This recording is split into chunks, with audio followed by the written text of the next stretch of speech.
गाँव घर में लोग कहे छलैया जे जाने हो तोरा दलान पर कुकुर भुकतौ, तोरा घर पर जहन कुकुर भुकतौ तहन बुझबह।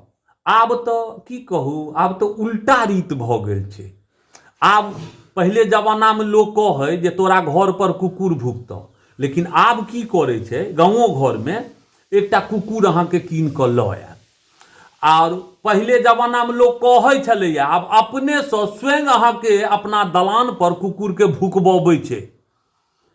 और ओहे में अगल बगल में अगर केओ गाय कीन लेलखिन तो वो कुकुर वाला की कहे छथिन, नहीं बुझलिए, वो गरीब आदमी छै ने, अपन दूध तूध बेच कऽ कोनो तरहे गोइठा चिपड़ी कऽ कऽ अहाँके लालन पालन करथिन तऽ हुनकर जीवन चलतनि।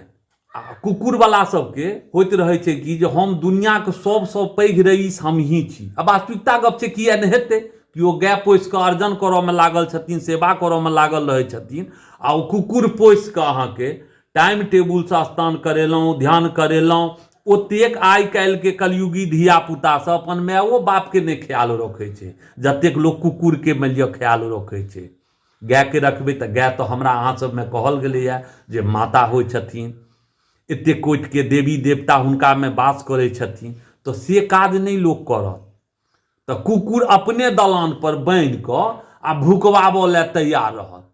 तऽ हमरा की कहै छी, अहाँ सब भुकबाउ।